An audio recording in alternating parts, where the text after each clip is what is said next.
Hey everybody, Payments Professor here, and I want to welcome you to the Payments Podium. Today we're going to be talking about the exciting world of regulations. You know, that topic that nobody really likes to talk about, but it's important and it needs to be there. But to get a really fun angle on it, we're not going to be talking about regulations in the US. Well, maybe a little. We're going to be talking about what we're seeing as far as regulations over on the, let's call it the other side of the pond, because I want to welcome Paul Thomoalla. He is here to be able to guide us through. And I think, you know, Paul, first thing I need you to do is give a quick introduction of who you are. But the way I like to do that is, can you tell us how you got started in the world of electronic payments? I mean, you know, not being from the US, I hear how people get started here, and it's usually by accident. Nobody wants to purposely be in payments, it's by accident. So, being over in the UK, how did you get your start in payments? Well, it's kind of crazy, really. I was a chemist, so what's that got to do with payments? And I ended up doing IT work as a chemist. And the IT people said, hey, come and do this, come and do payroll with us. And like I needed to do this payroll routines, and then I had to check them, and I had to take a payroll file on an 8-inch diskette. Yes, an 8-inch diskette. The people here will going, what's he talking about? But I had to take a 8-inch diskette with payroll data up to BAX, which is like Natcha here, okay? And I had to take the diskette, present it to them. They had to say, yeah, it was good or not. I had to do it 3 times because I screwed up the first 2. But there you go. That's how I got into payments. Okay, again, you were a chemist that was working in IT that suddenly got asked to do payroll. And I have jokingly said a lot of times the person who's working in ACH was the person who was able to figure it out, and everybody said it's their job now, just let them have it. Well, that's so true. That's so true. Yeah, I got to agree with that one. We are a unique bunch no matter where we go in the world. And I got to say, though, too, one of the important things about payments is no matter where we go in the world, it is the having of the regulations. There's a purpose behind the regulations. You know, overall, they keep us all safe. They protect the account holders, they protect the actual structures, the infrastructures, the networks, the systems that are out there. So there is a purpose for them.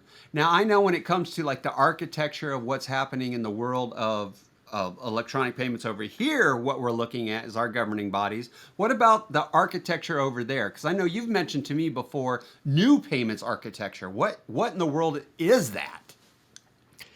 Okay, so I think it's fair to set the scene a little bit. And America has a very different regulatory ecosystem. So it's more technical. It's more about making sure things work, that the rule book's adhered to, and what have you. That's not quite so true outside of the US. So, for instance, in the UK and in Europe for that matter, we have interventionist regulators. And they come in and go, guys, that's great, but for the good of our society, I want you to do this, this, and this. And so it's now being a sort of political debate, but then being forced on this is the right thing for our society. So the NPA, we had faster payments, and we did that in 2006 because the government said, hey, you know how long it takes to clear a check here? It's 5 days. 5 days, and 10 days if you weren't one of the core banks. And that was based on literally how fast a horse could get from the north of England to London. That's the rules. That's why it was 5 days, right? So they then said, well, this isn't kind of good enough. Can we make it better? And they said, okay, well, we'll get our brains together and think about it. And said, well, either you think about it as a banking and payments ecosystem, or we'll kind of tell you what to do. So Wait. You mean they actually said, you guys can go figure this out, or we're going to just jump in and tell you what you got to do? Yeah, and I'll give you 2 examples of this. So in 2006, this happened. In 2008, we had what we now call faster payments, immediate payments. And really, the UK Treasury said, guys, this isn't good enough. You fix it, or we fix it. And I'll ask the regulator, who's essentially a governmental body at the end of the day, to go and sort that out. And so sometime in 2007, we decided that actually, you know what, we could do this in real time. And so we, as payments professionals and banks and processors and all those good things, said, yeah, we can do it. And we came out in 2008 and we did what is now called faster payments. And then You know, rolled this. I got to get this timeline because you're blowing my mind. You're Yeah. saying in 2006 you're getting told checks aren't processing fast enough because the horse just can't get from one end to another fast enough. And then by 2008 you already got real time payments, and you did that on your own. Yeah. So effectively, you know, the effect of what the Treasury asked was that the ecosystem around payments got together and came up with its own proposal, which it deemed quite rightly that we'd work out how to do it. And so we did. Here's our proposal. Yep, that works. Okay, go do it. And then that became the regulation, and that's what came as, you know, faster payments. And I'll give you another example because it's actually a twofer or whatever, you know, the right phrase is. After having gone through this process, in 2015, the government kind of came back and knocked on the door and said, you know, I think there are things that payments could do to help the UK economy, help our citizens. What I'd like you to do is to go away and set up an independent group and go and understand all the detriments of UK society and how payments could help fix them. And so, you know, there was a group which I was part of called the payments, excuse me, the Payments Strategy Forum, and it produced a document in 2016 and said, these are all the detriments of society. These are, for whatever reason, direct debits don't necessarily help the lowest paid in the UK. So let's try and fix them. As a result of that document, one of the proposals was to thoroughly modernize the UK payments infrastructure, and then we came out with the new payments architecture, which is not just an architecture, it's the whole process by which we would do payments throughout the UK and how each of the stakeholders, whether it was the government, payroll firm, a citizen, could actually get benefit from having a updated version of how the UK ran its payment systems. Okay, so what really happened here is the government saw opportunity and said, let's go find ways that we can improve people's lives for this. Because I mean, I'm telling you, people in the US are going, wait, what? That they Yeah. actually intervened and wanted to make it better. And then you guys came together and found ways of where faster payments could actually enhance lives. Yeah, and you know, it's kind of and the reason I came here because it is so diametrically opposed, I think, to the way that it would, you know, may happen in the US. But the idea, you know, is, yeah, you know, payments is kind of murky. Nobody really understands how they work unless you're underneath the cover and then you're in the weeds, and you don't necessarily see the things that it trips people up on. So I'll give you an example, small example. If you're a 0 hours worker or you are, you know, very, very low paid, then you typically won't sign up for a direct debit, a regular payment stream paying a utility bill, like gas bill or a phone bill. Well, okay, say I've got a mobile phone and my mobile phone, the best way to get the best deal out of a, you know, mobile phone carrier is to sign up for a contract. Because if you only go pay as you go, you know, monthly I'll put £10 in manually, then actually you don't get a very good rate. So if you unwind it, what actually happens is if you can afford a direct debit or you know, regular monthly payment coming out of your bank account, you can get better contracts. You can get cheaper rates for your water, you get cheaper rates for your gas, electricity, what have you, or your phone bill. So that says in the society that we have, you have to be rich to get the better deals. So wouldn't it be a good idea if that wasn't the case?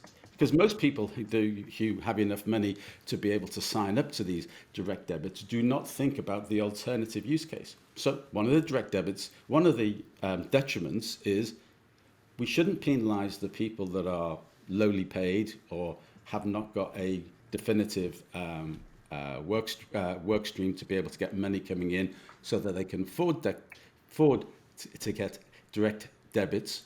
We have to have a different way of thinking about it. And that's one of the fixes, that we have real-time payments that don't get charged through direct debits. Okay, because now you're making me think of something right away. And one of those things is I know in a lot of areas of loans right now, like my son just bought a car and getting it, he's like, Dad, if I sign up and I get direct deposit, they actually take, not deposit, debit, actually take the money right out of my account. They said they'll drop my interest rate by 0.5%.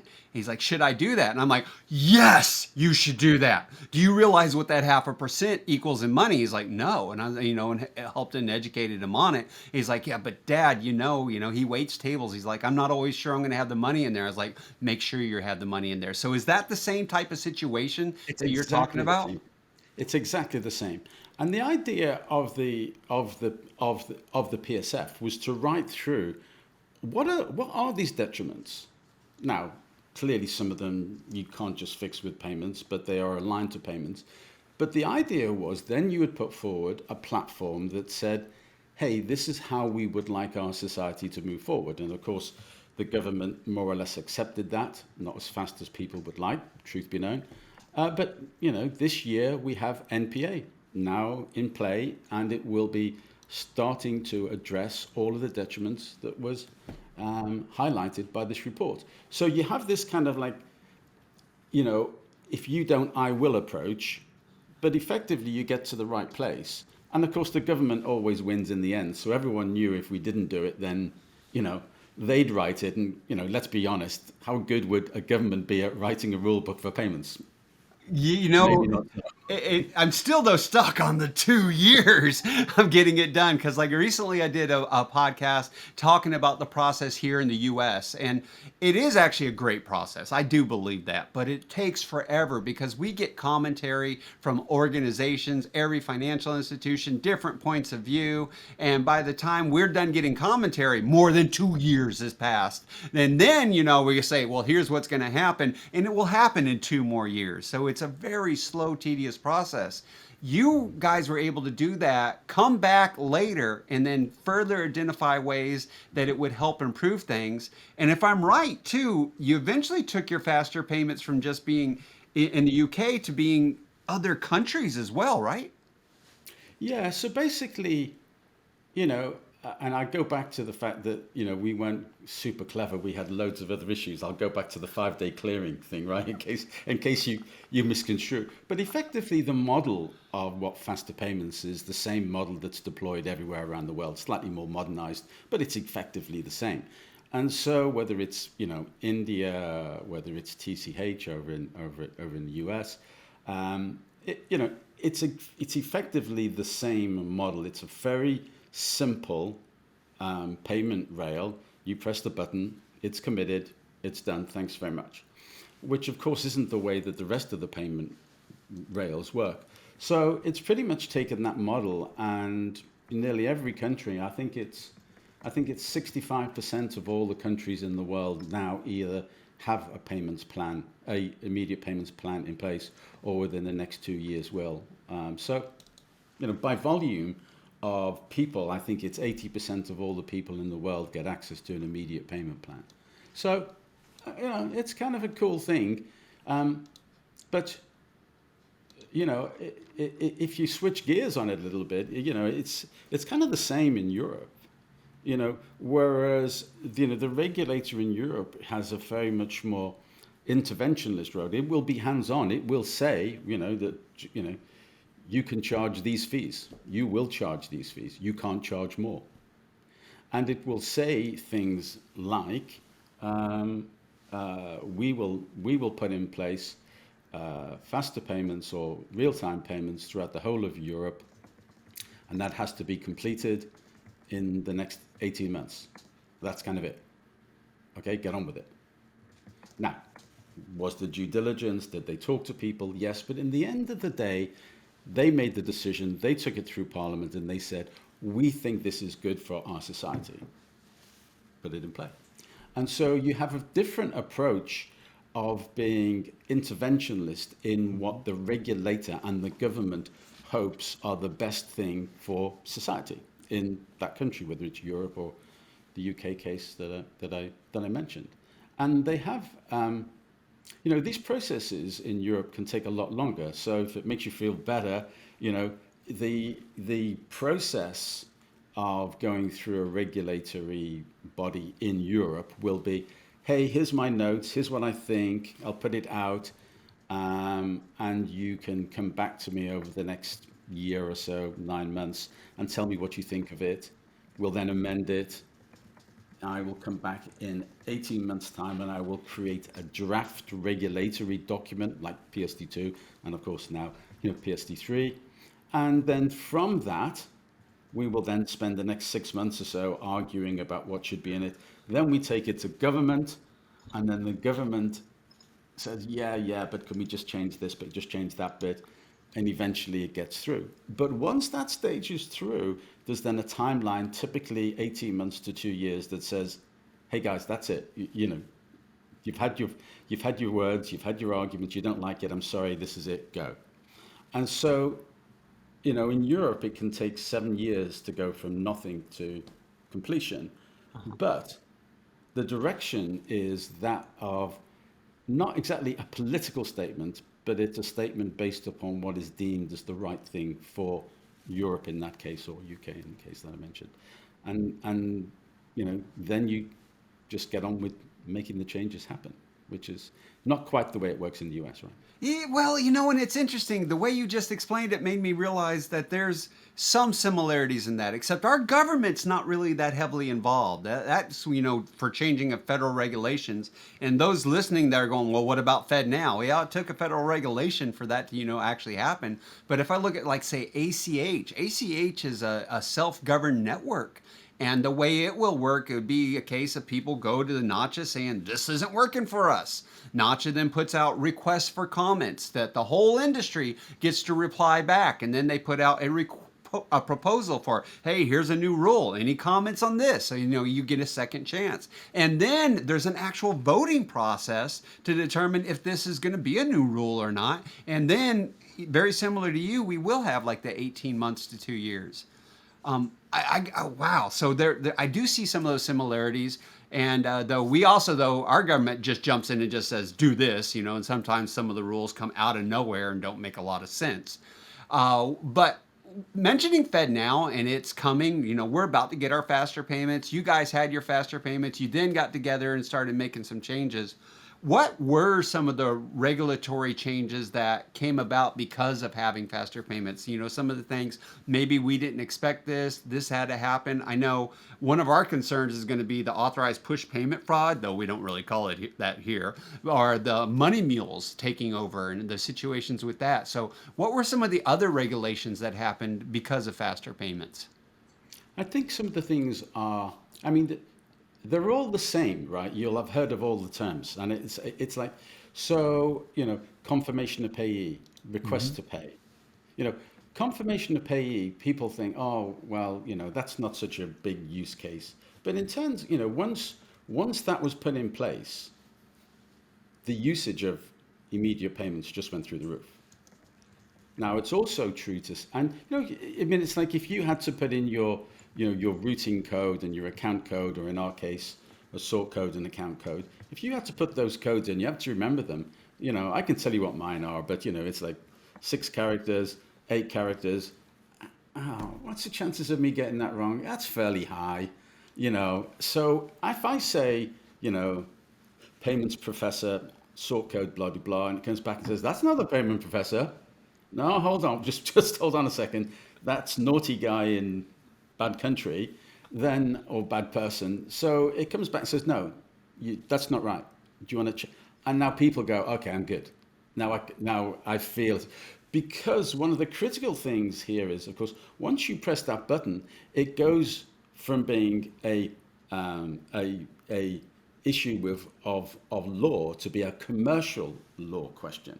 Now I could go back and say, hey, Mr. Bad Guy, I just sent you, $100, but I didn't mean to. Do you mind sending it back? And goes, nah, thank you very much. So confirmation of payee was a big confidence boost, and that made a huge a huge change. Well, and Um, confirmation of payee is basically having a directory service of some site that's set up that allows it to simplify being able to make the payment through, like, say, a phone number or an email address. But also in that process of entering that information, it provides information back to the sender to say, hey, this is who you're going to be sending to. So I could see why that would be a huge benefit. yeah, and just the confidence that it gave to people to use it, was huge. I mean, now in the UK, what's growing 20% compound year on year, the usage. So this is huge, right? And to be fair, we did get a lot of fraud issues, and I suspect the US will have the same, and I know that's a big fear in the US. But we overcame them, and some of the things that people might not like, but it is, if something happens now, then the bank will have to refund the payer. So if it screws up and something happens, the bank has to reimburse the payer. So now, yeah, I can see that's not going to go well in the US, but the No. truth, and let's be honest, it didn't go well here in the UK either. But the truth of the matter is, um, if you believe that immediate payments, faster payments is a good thing, then you want to push it. You want to make sure that people feel comfortable in pushing it. Well, here's the right thing to do. Now, what you find though is that most of the fraud now is socially engineered fraud. So it's not a technical issue anymore. It's not somebody's being really clever. Mostly it's the social engineering of trying to get somebody to do something that they believe is correct and is technically correct. It's just they've been engineered to do it. And that's hard for a payments guy to try and address because that's a social issue and an educational issue that we need to fix All right, outside on of that payments. note, Paul, here's my thing, because I've had people say faster payments equals faster fraud, and I tell them I don't agree.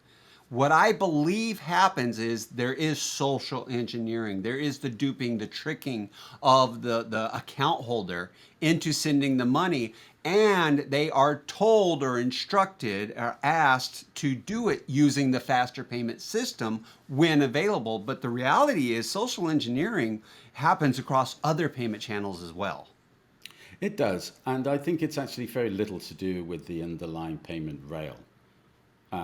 However, I can tell you when I'm trying to pay somebody now, my bank won't make it really awkward, but it has checks and said, "Are you sure? Could it be this? Are you sure?" Now, of course, that works two ways, and in the past, it was deemed as a potential way that the bank could say, "Ah, it wasn't us. It was you. You pressed the button that says I take all the risk." And the UK regulators turn around and say, no, no, no, no, no, no. They can press the button that says, but the bank now has to prove that they fraudulently did something wrong. And of course, they're not going to do that if it's $50 or $100. They're just going to let it go through, right? So what you have is a series of comeback that puts the onus back on the bank. And by default, if something goes wrong, then the payer, the citizen, will be reimbursed automatically.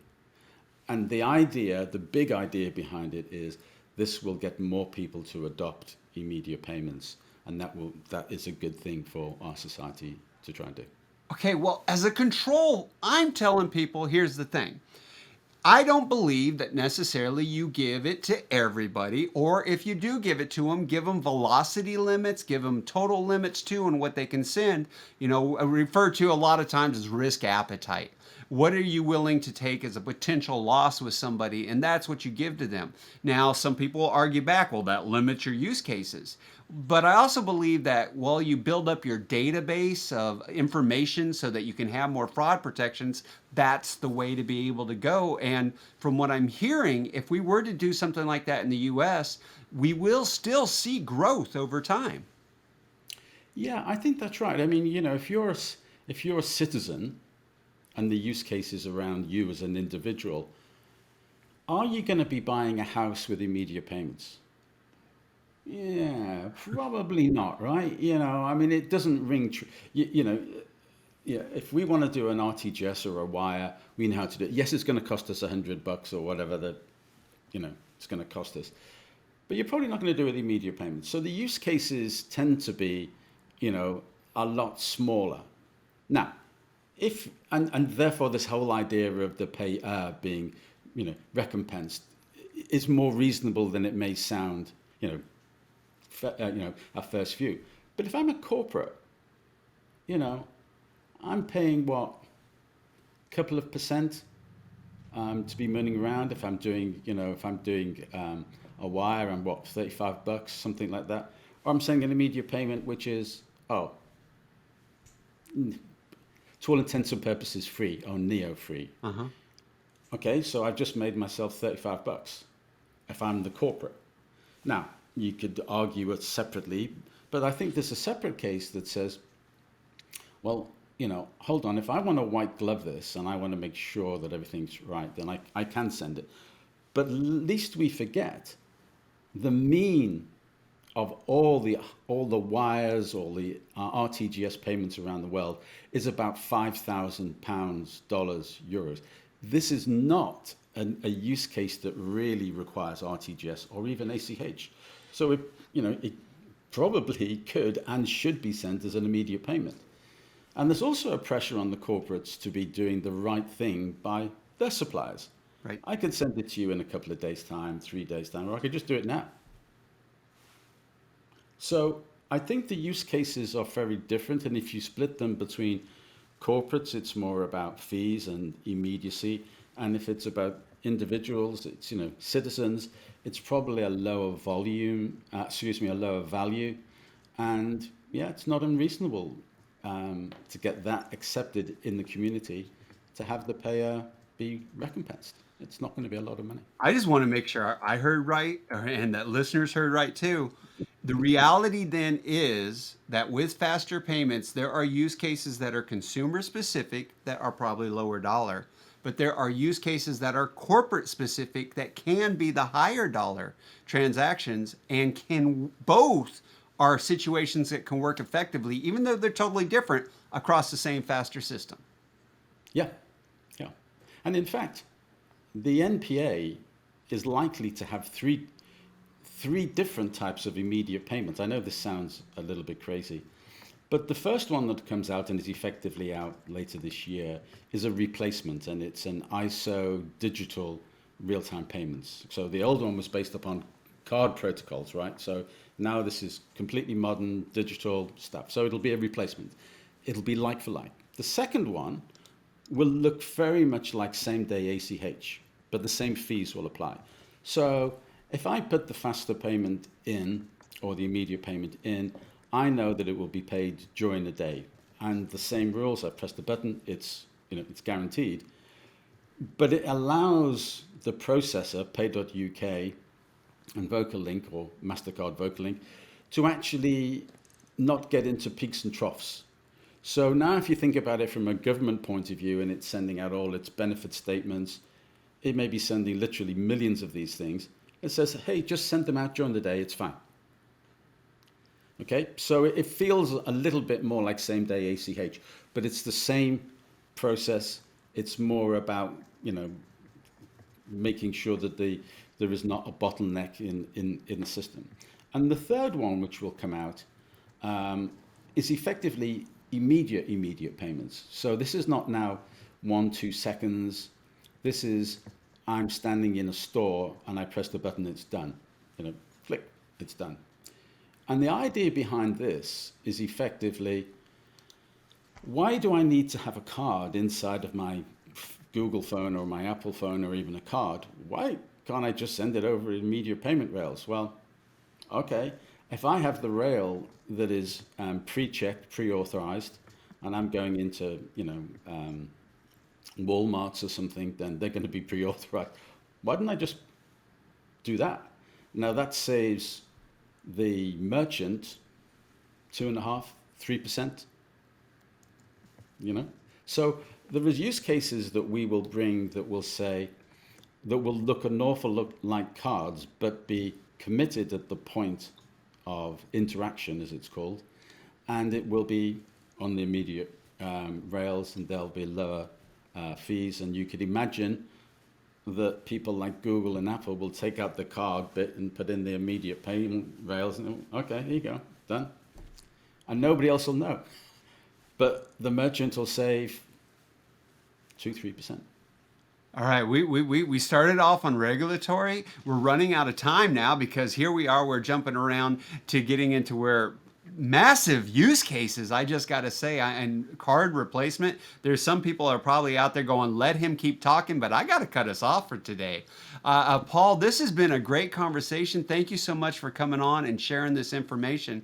For those of you out there listening, if you want to get a hold of Paul, you can email me, kevin@paymentsprofessor.com. I can put you in contact with him. He's also out there on LinkedIn, so you can find him on LinkedIn if you want to get into contact with him. He's got a podcast that's getting started here soon, too. You're going to be hearing more about from the Payments Professor. That's going to be educating on the history of payments, and it's some really good stuff that's coming forward. Now, the rest of you out there listening, if there is a topic or there's a speaker that you think should be on the Payments Podium, and you want me to give them a chance to take the podium to share with us what they know or to share on a specific topic, email me, kevin@paymentsprofessor.com. I'll do my best to get them on the podcast and to give them a chance to be able to share their views. Other than that, folks, for today, I got to say, class dismissed.